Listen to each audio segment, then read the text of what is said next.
Halo,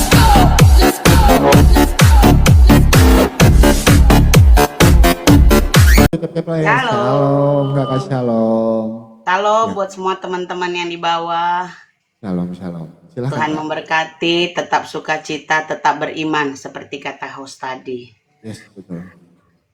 Saya kalau menceritakan kebaikan Tuhan day to day itu aduh keren banget lah ya. Saya seorang ibu rumah tangga, seorang dibilang pengusaha kecil-kecilan juga iya, sebagai seorang istri juga iya. Dan sebelumnya saya kenalin dulu saya deh.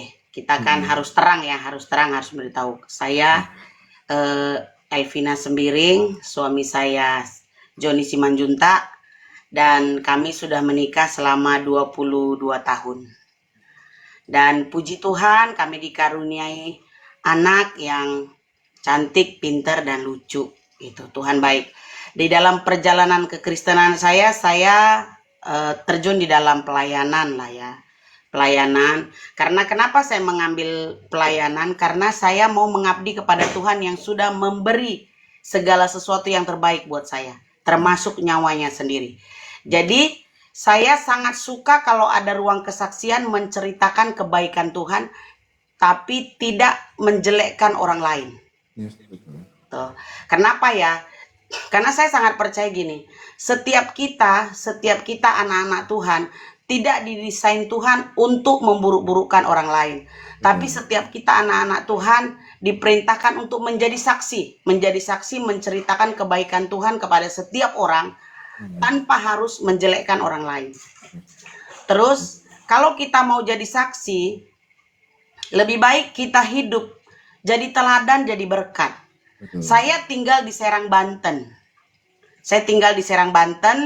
Yang notabene Kristen itu sangat sedikit dan juga mungkin orang dengar beribadah tidak mudah, tapi saya katakan di sini mudah kok. Dan saya di lingkungan saya Kristen itu cuman ada 2. Dan saling jauh-jauhan juga rumahnya, lingkungan cuman ada 2. Tapi kami semua baik. Tidak ada masalah, tidak ada saya berdoa ataupun undang teman-teman saya ibadah di rumah juga baik, tidak ada masalah. Tapi itu dimulai dari diri saya sendiri dulu. Maksudnya gini, kita sebagai anak Tuhan jangan membatasi diri juga. Saya membuka diri, kalau mungkin ya teman-teman tahu, kalau anak-anak kecil di lewat depan rumah saya ini mereka mau sholat atau mau ngaji sore-sore, semua salim loh sama kita. Semua salim loh. Nah pada saat mereka pun melakukan hal-hal yang tidak baik, kita juga kasih tahu enggak boleh. Tapi enggak boleh, oh kok kamu agamanya begini, kok begini. Saya rasa itu tidak baik. Saya tadi kan ada lihat beberapa, mungkin ada komen-komen teman-teman yang di luar dari Kristen atau mungkin yang ini ya, sebaiknya kita itu tidak perlu memburuk-burukkan orang lain lah. Yang muslim juga, mungkin saudara ada di sini yang nonton. Kalau saudara rasa tidak nyaman dengan room ini, pindah. Nggak perlu ditonton, daripada kita jelek-jelekin orang. Kalau kita ngerasa apa yang kita imanin itu benar, kita nggak perlu jelekin orang, karena sesuatu yang benar tidak perlu lagi menceritakan kebenaran yang nggak perlu, udah benar. Yes. Karena sudah benar, Yesus itu sudah benar. Dan firman Tuhan itu adalah firman Tuhan yang terbuka, yang bisa dibaca oleh semua orang, semua bahasa. Jadi tidak ada bahasa yang tertentu, atau semua bahasa orang bisa baca. Jadi nggak perlu diperdebatkan, karena firman Tuhan itu untuk dilakukan, bukan untuk diperdebatkan. Jadi saya sangat senang dan saya bersyukur. Ini saya rasa saya sangat diberkati. Kenapa? Karena saya juga memang punya kerinduan pengen gitu bikin ruang kesaksian, karena saya lihat banyak orang yang saling berdebat, memburukkan agama si A, agama si B, agama ini. Yang saya mau tanya gini, apakah itu benar dari apa yang kita imani? Bukankah kita disuruh Tuhan untuk menunjukkan kasih? Bukankah kita diperintahkan Tuhan untuk memberitakan kasih Tuhan? Jadi setiap orang yang mungkin jadi kasih tahu aja, Tuhan mengasihi kamu. Karena itu yang paling penting. Saat kita kasih tahu orang itu jelek, dia sementara itu udah dia pegang dari dulu, orang pun pasti tidak terima. Sama seperti saya juga, kalau agama saya dijelekkan orang, saya tidak terima. Tapi saat kita memberitahukan orang tentang kebaikan Tuhan, pasti orang terima. Saya di lingkungan saya semua kita baik, tidak ada masalah. Saya dari rumahku cuman berapa jengkal tempat ibadah yang lain, musola, masjid, cuman berapa meter lah gitu. Tapi kita semua baik. Karena apa? Saya juga tidak mau merusak bait kudusnya Tuhan yang ada pada saya dengan menjelekkan orang. Karena buat saya segala sesuatu yang kudus itu adalah sesuatu yang tidak perlu kita mengeluarkan statement-statement yang tidak baik. Nah misalnya kayak Hosea dulu dari percaya Tuhan terus pindah. Kita anggap itu perjalanan yang Tuhan izinkan. Yes, betul. Perjalanan itu izinkan untuk kita tahu, oh iya, oh ternyata ini ya. Nah, untuk di sini saya masuk ke kesaksian saya ya. Yes, Tuhan. Saya melayani awalnya di dalam satu gereja yang bisa saya katakan namanya cukup besar. Tapi kami di daerah, di cabangnya, dan kita melayani di situ. Saya suami termasuk pengurus yang melayani di gereja itu. Dalam perjalanan pelayanan kami, saya diaken juga, pembicara juga, pendoa syafaat juga. Dalam perjalanan kami adalah seperti dapat cobaan lah di pelayanan kami difitnah, kami dituduh oleh gembala kami sendiri. Nah, dituduh oleh gembala kami. Nah, teman-teman yang lain yang mengenal saya dan suami merasa itu tidak benar, akhirnya mereka kecewa dan ada beberapa banyak yang akhirnya keluar dari gereja itu. Kalau saya enggak keluar sebenarnya, tapi karena memang dia tidak mau memperbaiki hubungan, ya sudah akhirnya saya putuskan saya keluar.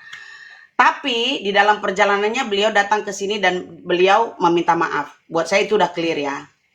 Nah, awal-awal yang mau saya jelaskan di sini bukan titik persoalannya, tapi prosesnya Tuhan. Awal-awal terjadi persoalan itu saya sangat sedih. Saya sampai enggak bisa doa. Sampai saya pikir, Tuhan kenapa di pelayanan ada seperti ini? Orang yang teman saya berdoa setiap hari bersama-sama, yang kita sama-sama berdoa, tapi bisa jelek-jelekin saya, tim pendoanya, yang selalu berdoa buat dia tiap hari. Nah, jujur saya sangat shock awal pertama saya sampai enggak bisa. Saya selalu doa sampai nangis, Tuhan koreksi hati saya. Kalau motivasi saya ada salah, kalau perbuatan saya misalnya sikap saya ada salah sama beliau, ingatkan aku di bagian mana supaya aku tahu. Nah, dalam lama akhirnya saya memutuskan untuk pindah gereja ke gereja yang saya enggak pernah tahu sebelumnya. Saya udah coba ke gereja si A, gereja B, tapi enggak connect ya. Saya doa sama Tuhan supaya Tuhan arahkan kami ke gereja yang Tuhan mau, di mana saya harus bertumbuh, di mana saya harus mengabdi. Saya masuk ke satu gereja yang saya tidak pernah kenal sebelumnya. Dan ternyata gereja itu gereja besar. Nah, sebelum saya masuk ke situ,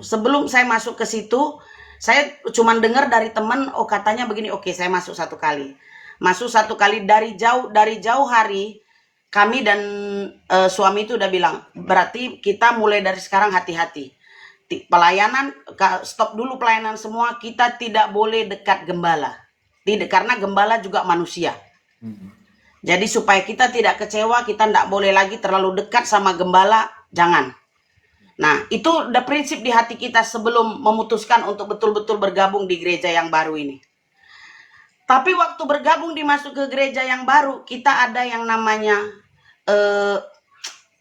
kayak pemulihan hati. Nah, waktu pemulihan hati terjadi, nubuat yang dulu saya terima di gereja yang lama ini, bisa saya terima lagi sama di gereja yang baru ini. Sama nubuatnya. Padahal saya sama suami sampai tercengang-cengang. Berjalannya waktu, di gereja ini pun saya semakin merasa nyaman, justru semakin cocok. Dan banyak hal yang saya butuhkan secara rohani sebenarnya ada di tempat yang baru ini. Dalam perjalanan saya mikir, saya baru nyadar, kadang orang yang sebenarnya kita anggap jahat sama kita, tapi sebenarnya Tuhan bekerja lewat dia untuk kita. Supaya apa? Tuhan punya rencana lain untuk kita. Awalnya memang saya marah sama gembala, saya marah sama. Kenapa dia tega berbuat begitu ke saya. Tapi perjalanan waktunya, Roh Kudus ngajarin, ini loh rencana Tuhan buat kamu, ini loh rencana Tuhan.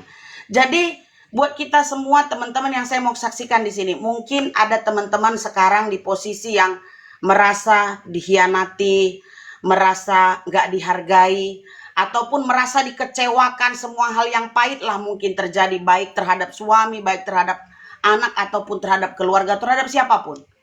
Saya cuma mau bilang gini, kadang-kadang orang yang tadinya kita anggap itu jahat, sebenarnya Tuhan sedang pakai dia untuk membentuk kita. Yes, betul. Saya alami itu terjadi di hidup saya, di planet. Jadi membuka pola pikir saya, oh iya, mungkin sebagai manusia dia benar salah. Tapi di dalam kesalahan dia itu pun Tuhan izinkan untuk membentuk saya. Setelah saya tahu, setelah saya menyadari semua, saya mulai mau perbaiki pandangan saya terhadap dia, hati saya terhadap dia, saya mulai perbaiki. Dan saya bisa berhubungan baik. Dia datang ke rumah saya bisa bilang, enggak apa-apa Pak Gem. Saya terima kasih lewat proses ini, itu membuat saya jadi mengerti. Jadi saya lebih hati-hati, lebih waspada. Dia minta maaf. Dan di situ saya salut.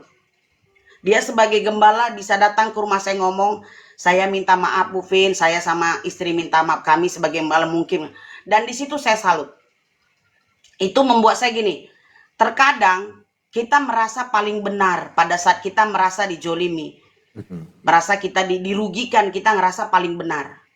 Tapi saat ada orang yang mau merendahkan hati sama kita, sebenarnya dia lebih kuat dari kita. Waktu itu saya bilang, oh iya, thank you Pak Gem, terima kasih banyak.